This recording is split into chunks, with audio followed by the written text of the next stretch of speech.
Hari Om Tat Sat. Welcome to Swami Jyotirmayananda Society, our journey to self realization. Please subscribe for the mystical meanings and to enjoy daily satsang. We are currently exploring the book Advice to Householders, authored by my worshipful Guruji Swami Jyotirmayananda Maharaj, narrated by myself, Swami Nikhilananda. We are on the final section of this book, and we will be focusing on upasana or meditation, which is a great way to accelerate our spiritual sadhana. So, meditation on Om is the first topic that we will take in today's satsang. The highest form of upasana is nirguna upasana, or meditation on Brahman without attributes or form. In order to facilitate meditation upon Brahman in this manner, Om has been designated in the Upanishads as the most perfect symbol of Brahman, because it's very hard to meditate on the formless that has no name and form. So therefore the wise sages of Sanatana Dharma created this cosmic symbol of Hum, of Om, and that way we have that image. And also you are focusing on the attributeless form of Brahman. In this stage of advanced meditation on Om Upasana or devout meditation, there is vichar that is needed. Vichar means inquiry, and they blend together. So vichar with your dhyana. Vichar is the inquiry blended with meditation, which is known as upasana. So upasana is the process of meditation in which one adopts one's own attitude. Vichar is the process in which one sacrifices one's attitude to recognize the truth as it is, as it really is. So, it is the process of inquiry and reflection. Although these two processes are distinct, they blend in this advanced practice of Om Upasana. One has to be deeply reflective in order to promote this meditation, and it's a very high form of meditation. Om has four aspects which can be represented by the letters Om, A, U, Ma, A, U, M, and Ardhamatra. You can see that in here in the uh, flame in between, we have that symbol Om. So AUM, and then the silent Ardhamatra, half symbol. An aspirant practices this meditation by relaxing his body and mind with the mental repetitions of Om, and along with this, he reflects upon the implications and subtle meaning of each of the aspects of Om Ardhamatra to make it completely full. So we'll understand each of the letters of Om. So next time when we meditate, we will have a much deeper spiritual experience. So meditation on the A aspect of Om, as we said, it is in English we write three words Aum, A-U-M. The A aspect of Om refers to the physical body, the physical plane, and waking consciousness. It also represents Virat, meaning the cosmic being, which includes all physical bodies. As you repeat Om, try to feel that you are the physical body. You don't you won't have much difficulty doing this because you identify yourself with the body every day. Actually, most people die thinking they're the body, although that's not the case at all. But here in this case, focusing on the physical aspect, that journey becomes a bit easy. But what is this physical body? The physical body is formed out of the five elements drawn from the cosmos.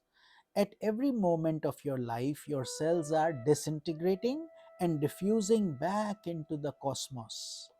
Thus, you draw from the cosmos and diffuse back into it. Science says within 7 years, every cell of our body has been replaced, which means we are a new person altogether. although we don't feel it that way. Since you are inseparably related to the cosmos, you should understand and affirm, if I am the physical body, I am also the universal body, isn't it? Because you are breathing that oxygen, that air, that prana. Just as a wave is related to the ocean, so too is the physical body related to the entire physical universe or the cosmos. If I am the physical body, then I am also the ocean, the earth, the moon, the planets, the sun, the stars, everything physical. From a very simple observation, you bring your mind to an elevated understanding. All of this is quite reasonable. It isn't some vain type of imagination. However, great imagination and insight is involved in extending one's understanding to indicate and include the idea that the entire universe is you, your very own self, your being. As you dwell on the A aspect, you can also reflect upon the waking state and attempt to understand what it implies.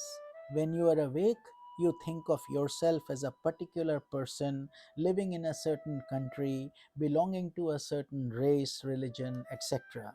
Naturally, you have certain realities because your body is a product of karmas.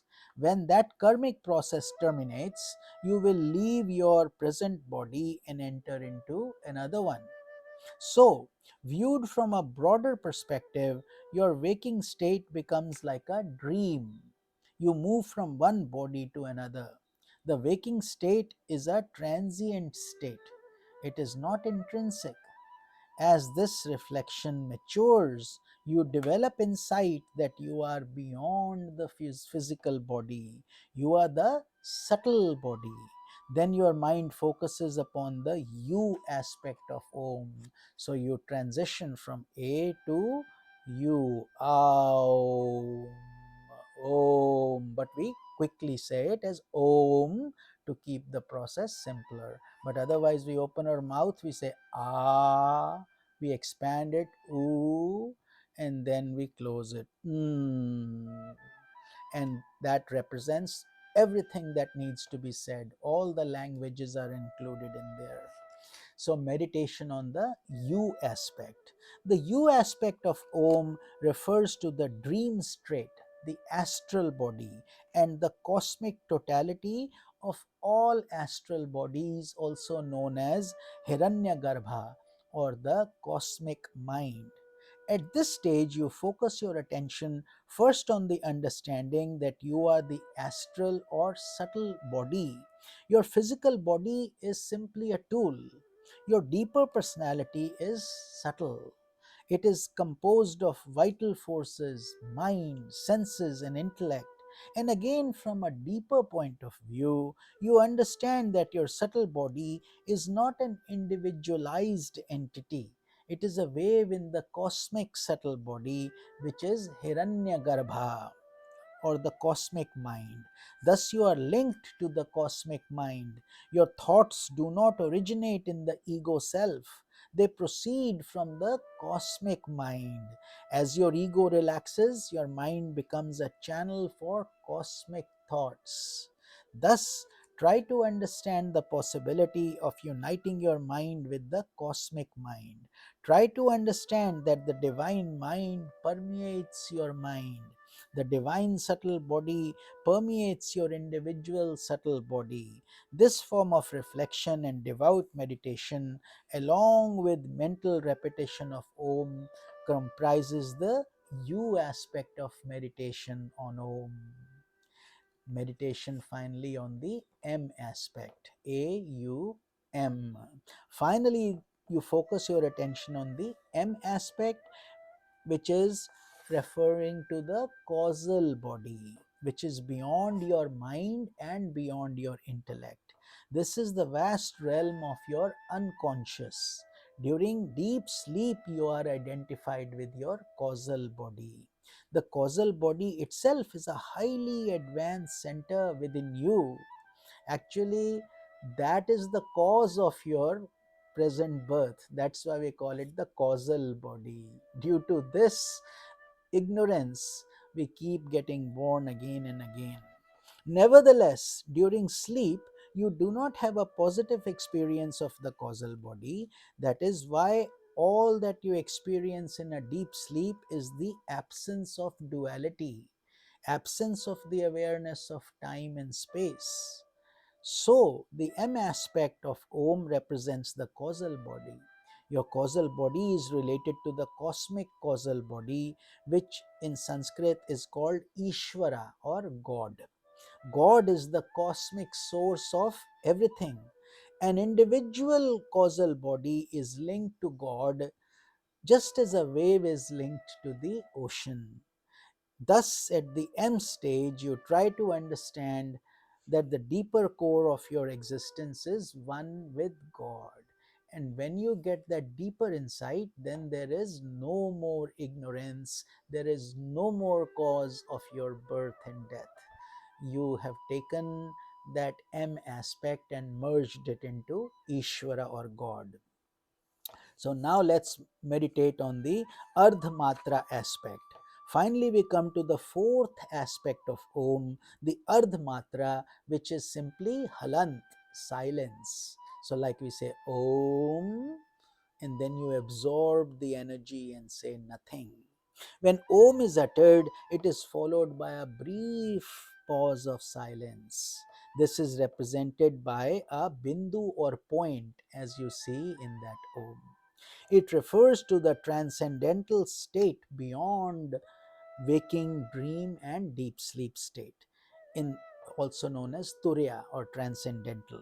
In this aspect of the meditation, one affirms, I am beyond the body, beyond the mind, senses, intellect, and ego, even beyond the causal body, meaning I have merged in Brahman.